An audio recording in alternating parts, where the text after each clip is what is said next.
first of all, thank you for coming out to learn a little bit about the science behind chiropractic. And hopefully, when we're done with this half hour tonight, you're going to have a much more profound understanding about the research behind what we do and how chiropractic affects the body. But before I start, I want to talk a little bit about chiropractic philosophy and just healing. So I'm going to ask you a question. How many in here have ever, cut themselves? Paper cut, knife cut, scissors cut. I mean, probably all of us have, right? Yep. So, does a cut heal on its own? Yes. Yeah. Really? Yeah, Okay. in a week. Yeah, weak it might, okay, yeah, it does, okay. So do you have to talk to it, to talk it into healing? No. Okay. So what causes that cut to heal? Why does it heal? How does it heal? What causes it to heal? Things in your body, what Things in your your body's blood. made of. What things? I don't know, antibodies. Stem cells? Stem cells. cells, okay. All right, so what Yeah. causes that stem cells to work? Good question. Yeah. It's the hormones from the individual area that Okay, trigger the release of those from the surrounding tissue. okay, I have no argument with that. What causes the hormones to release? What causes the hormones to release when they're supposed to release to cause the stem cells to heal? The brain. Okay? So maybe it is the brain. Probably is. So what causes the brain to be able to tell the stem cells or the hormones to release to cause the stem cells to release to cause healing? Because the brain gets what's going on, it's relaying a message to it, and the brain tells the rest of it to heal it. Yeah. Okay? Would that be right? It's feedback. Okay? Okay. I'm not gonna argue with any of that. But so let's say you got somebody that's in a coma and you cut them. Are they gonna heal? Yeah. Okay? Okay, so their brain's gonna work too, right? Yeah. Okay, but what causes that part of the brain to, if you're not even thinking about it, you're completely, what causes the brain to be able to heal the body? What is it, what causes that?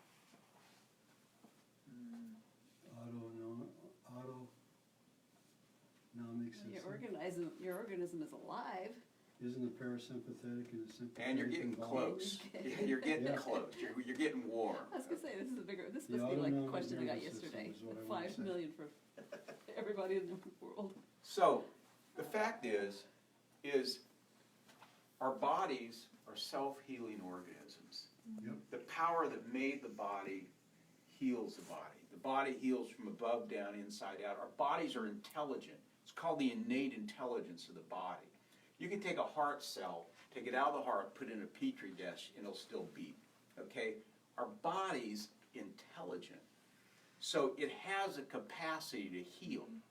And as long as you have as long as you're still breathing, your body has the ability to heal. It's called the innate intelligence, innate ability of the body to heal. Now, if you cut yourself, and we've all done it, I don't know why the cut heals. It just heals because our bodies are made to heal. Let me tell you a story. I don't know if this patient's watching now. She just told me this yesterday, but it's so amazing. She came in with a whole laundry list of health issues. I mean, it was long, okay? And so I've been working with her for about 4 weeks now. And she said to me yesterday, she said, you know, one of the things I noticed since you've been working on me, she says, I'm just breathing a lot better now. And she says, that wasn't even on the list. You know? Well, why is that? It's because the body is able to heal. It has a capacity to heal. Now, it doesn't always heal the things that we think it should heal in the order that we think it should heal them. But it does heal, okay? And so when I work on people, we're releasing that ability, that above, down, inside out, innate ability for the body to heal. Now, why is that important? Because we've done research on that, and we have some ideas and some science on that now, how and why that works. So let's look at let's go back to 1921. There's the first chiropractic study that was ever published was published by a medical doctor in the Medical Times Journal. And is research by Henry Windsor. And he noticed that his patients that went to chiropractors did better. They were getting better. They got good results. He wanted to find out why that is. And so he started doing autopsies on animals and humans to see if there's a relationship between what was going on in the spine and what was going on in the internal organs. So he dissected 75 humans and 22 cats and found 221 diseased organs. Now, to dissect 75 humans, that takes some doing. I mean, that takes some time. You don't do that in a week, okay? So this is what he found. He found there was a nearly 100% correlation between minor curves of the spine and diseased organs. Well, I mean, I see minor curves in the spine all the time on x-rays. Just about everybody that comes in, not everybody, just about, okay? And what he found was that there's this, the 221 diseased organs, 212 were observed to belong to the same sympathetic segments as the vertebra and the curve. In other words, he found there's a very specific correlation between where the curve was in the spine and where the diseased organ was. So, for example, in the upper thoracics, people had curves and problems in the upper thoracics. He found heart problems. He also found lung problems in that area. Now, in mid-thoracic, he would find stomach and gallbladder. In lower thoracics, he'd find kidney problems.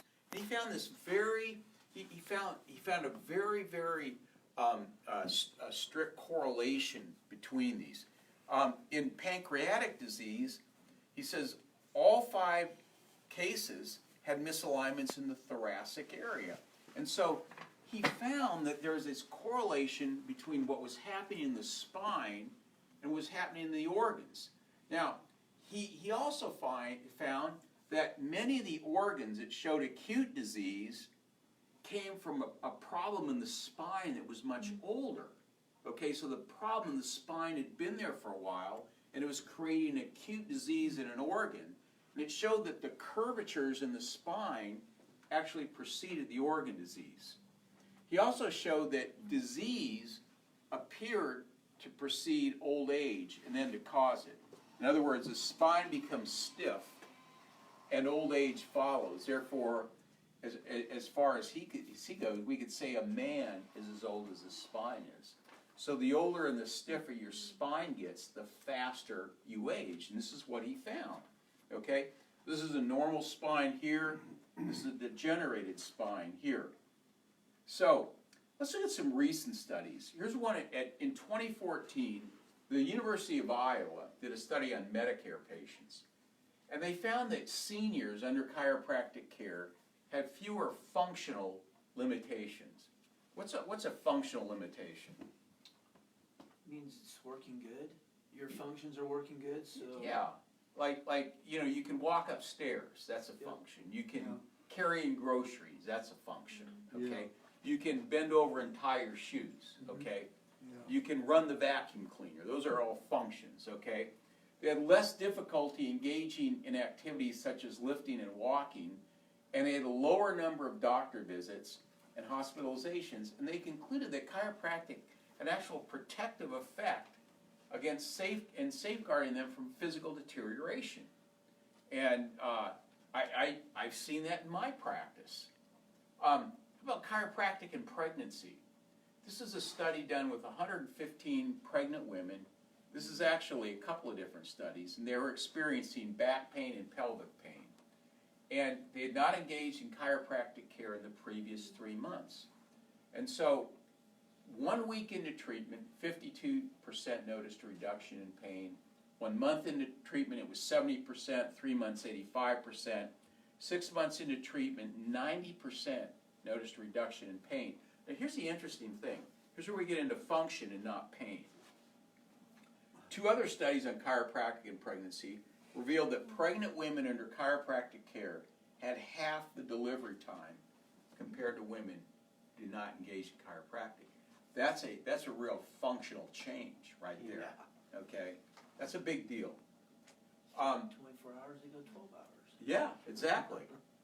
Annals of Internal Medicine, 192 patients with back-related leg pain. Half were given chiropractic care with home exercises, half only home exercises. Chiropractic patients were given 20 visits. At 12 weeks, the chiropractic group had less back pain, less disability, better overall improvement in patient satisfaction. And they were able to maintain that after a year. This is Annals of Internal Medicine is now called JAMA Internal Medicine. This is a pretty significant journal. It's a very prestigious journal. It's a journal I like. I used to access it a lot when I had my radio show to find articles in it because they had a lot of good stuff in there. Here's a study in Canada, and this is from a journal called Biomed Central. There's 2 in Canada, 1 in Tennessee, showed on average chiropractic care was 40% less costly than medical care, and patients were more satisfied with the care they received. A study from Dartmouth University on the safety of chiropractic care for older people found that people over 66 that received chiropractic care, 76% had a lower rate of injury within 7 days of treatment compared to those who saw a medical doctor. Archives of Physical Medicine and Rehabilitation. This showed 40 men who were diagnosed with degenerative disc disease, which I see all the time in practice. I mean, all the time. Half were treated with adjustments, half with placebo adjustments. The results who received a single adjustment reported less pain, had increased mobility, hip flexion, and had actually increased in height. What about chiropractic in the workplace? There were 2 studies in the Journal of Occupation and Environmental Medicine. 17% of workers in the United States have absenteeism as a result of musculoskeletal conditions. Okay, chiropractic care that was offered on site at the workplace, they showed improvement in both pain and functional status, lowered overall health costs. They took fewer drugs, had less physician visits, less absenteeism, greater productivity. And you wonder, why don't all companies have chiropractic on the work site? And I'll tell you the answer to that question because I actually did this talk at a company, and the HR person came in and told me that if you have an incident, any incident like with a back injury or anything like that, and you have a doctor there, medical doctor, chiropractor, to basically acknowledge it and report it to, those reports go to OSHA, the government. And you have a few of those, you have too many of those, OSHA will come breathing down your throat. So they don't even want people diagnosing them. Okay, it's too bad. It's the way the government operates. So it's just too bad that we just can't have people on site treating people and making people healthier without government interference. Here's another one: cervical disc herniation and neck pain radiating into the arm. This is 50 patients who were confirmed with this by MRI. They had moderate to severe arm pain. They were given chiropractic care 2 to 4 times a week until pain-free. At 2 weeks, 53% improved. 4 weeks, almost 69%. At 3 months, it was 85.7%.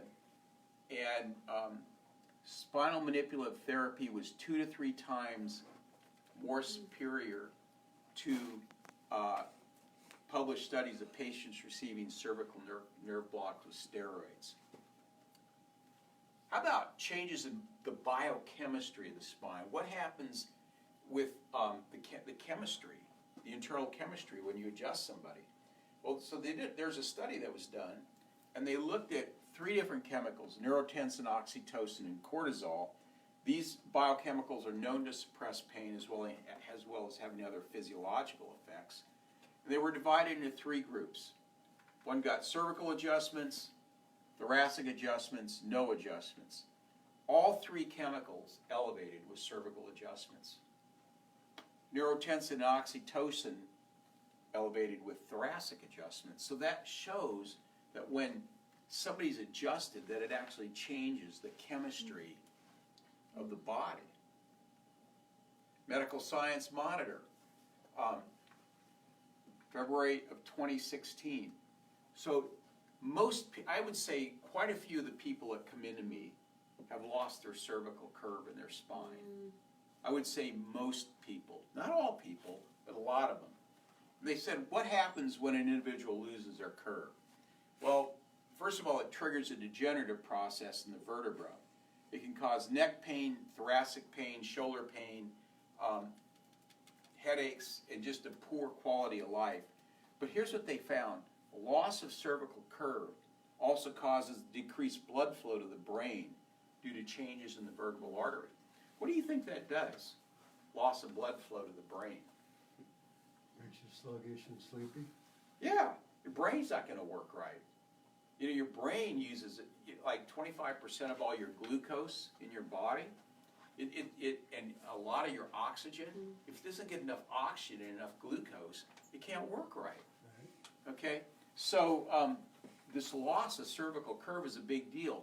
That's why I have almost all of my patients doing regular cervical exercises with the Denerol to bring that curve back into the neck. That's the reason why. It's so important for just brain health and to prevent or stop the degenerative process.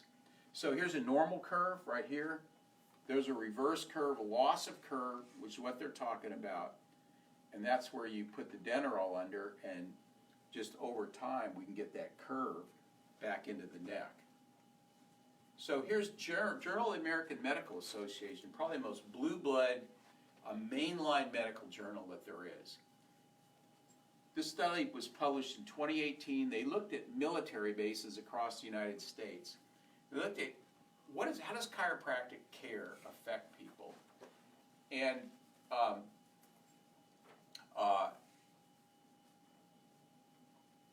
it resulted in, I have here both low back pain and disability, in lessening that, I should say. Low risk of harm, high patient satisfaction, perceived improvement in active duty military personnel. How about chiropractic and migraines? This is complementary therapies in medicine, April 2015. 3 groups of migraine sufferers were divided into 3 groups. That's a little bit redundant there. I should fix that. One group received chiropractic adjustment and drugs. One group received a sham adjustment and drugs. One group received drugs only. Okay. It's a sham adjustment. It's a fake adjustment where you set them up, then you kind of act like you're going to adjust them. Gotcha. The study lasted for 6 months. So what was the results of that? After 6 months, the manipulation plus drug group were able to reduce their drugs by 80%. Their migraines were reduced by 97%. Their functional disability was reduced by 100%. But it took 6 months to get there. So the point of that is that healing takes time. It doesn't happen overnight. It takes time for the body to heal, for all 6 trillion cells to start working better again. The meds plus the sham manipulation group reduced their drugs by 68%, their migraines by 17%. Now I think this is really interesting, and 33% reduction in functional disability. What does that tell you? That a fake adjustment would actually reduce drugs by 68%. They didn't even get adjusted. It was fake adjustment. I'd say It was all in the mind, though. their mind, yeah. So they were thinking they were getting adjusted, and they're like, voila. Yeah, I so feel better. we have a little bit of the placebo effect, right, Yep. going on. The Okay. mind would cause you to heal Yeah, somewhat. a little bit of that. But here's another thing that I think was going on. Well, let me ask you this. Is there anything else going on? What do you think, what else do you think might be going on there? They could be healing on their own. Could be. It might be healing on their own. Anything Since you have else? migraines, maybe they reduce their stress levels. Could be. Okay. Here's what I think.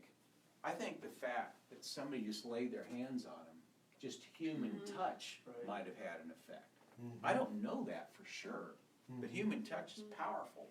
So maybe just by the fact that somebody was touching him and they thought that somebody was caring about them, actually had a healing effect in their body.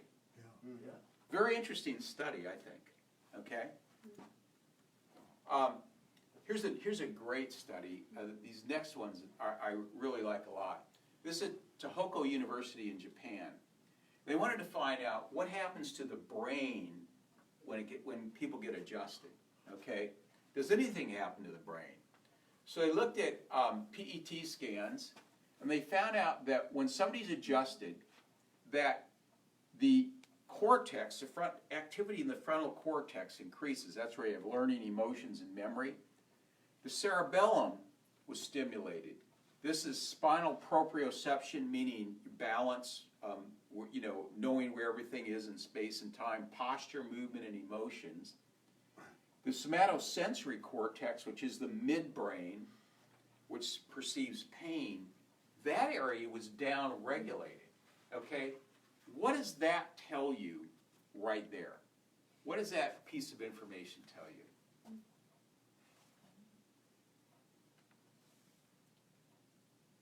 Anybody? We feel pain, we experience pain in the brain. That's where we really experience pain, okay?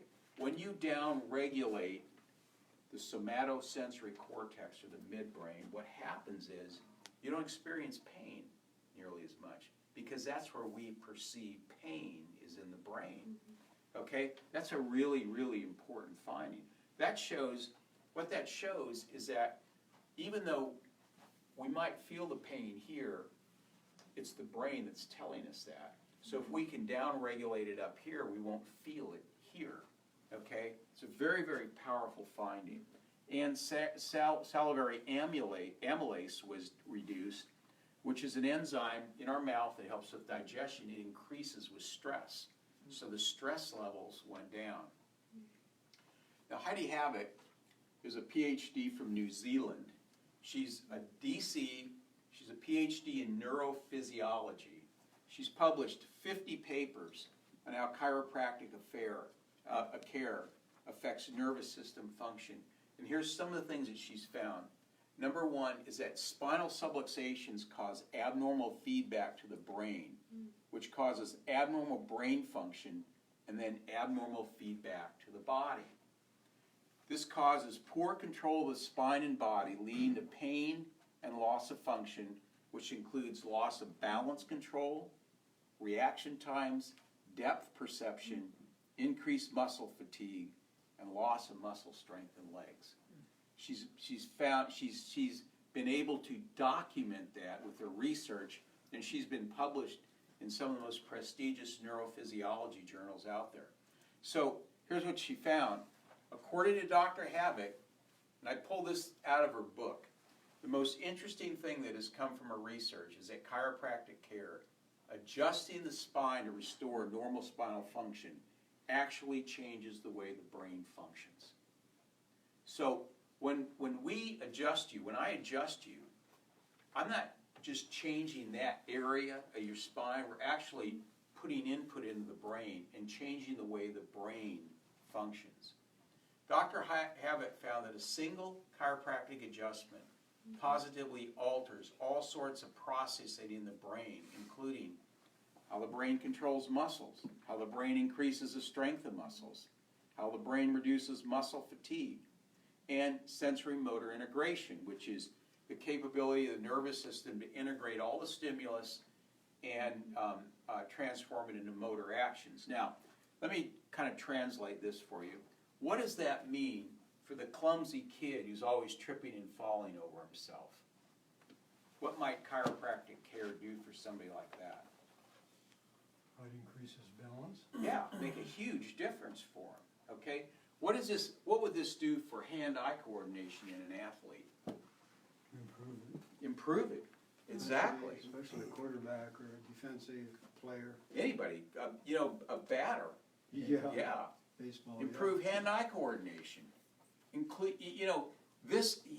she found, and this is all published research, that chiropractic care increases the brain's ability to control the body. That's a very powerful thing. So, last thing I want to talk to you before we end is a concept of NNT and NNH. Anybody ever heard of the NNT? Okay, I know you have. You've been in my talk before. NNT stands for number needed to treat. This is a very, very common and well understood thing in terms of drug and medical research. So the NNT is the number of people that have to be treated with a particular therapy to get one individual well or to prevent one occurrence. Okay? So basically they're saying how many people needed to be treated with a certain drug in order for one to benefit? That's the question they're asking. That's what NNT is. So NNH is how many people needed to be treated before one person is harmed. Now there's a website called thennt.com where you can get a lot of this information. NNT, number needed to treat, NNH, number needed to harm. So let's look at the NNT as some common pharmaceuticals. Statin drugs, the NNT is 1 in 103 over 5 years. So 103 people need to be on a statin for 5 years before one benefits. The other 102 get no benefit out of that at all. That's pretty shocking when you think about it. Antibiotics for upper respiratory infection. None were helped for infection. 1 in 6 were helped for cough. So the NNT would be 6 here. Coronary bypass for preventing death in 10 years. NNT is 25. 25 have to be operated on before 1 is held. Aspirin to prevent heart attack. The NNT is 2,000. The other 1,999 get no benefit of taking aspirin to prevent heart attack. The NNT of chiropractic care is estimated to be 1.8 to 2.4. So chiropractic care is effective and it's safe. And I would recommend, if you want to look up some of this stuff on thennt.com, it's really, really interesting. That's where I got this information. So we talked about the chiropractic basis behind, the scientific basis behind chiropractic care. I could have put up a lot more research than this. There is a lot of research out there. I just pulled some things that I thought were really interesting, but there's a lot of research. The thing that I want you to understand tonight is that that there is a lot of science out there, a lot of studies that have been done to validate chiropractic. And if people, if you run into people and they tell you, or they say that they don't think chiropractic is scientific, now I've shown you at least 10 studies here, and there's a lot more than that I could have showed you that shows the validity of chiropractic care. But what's even more valid is your experience with chiropractic. How has it helped you? That's really the main thing. How is chiropractic helping you, and how can it help people that you know?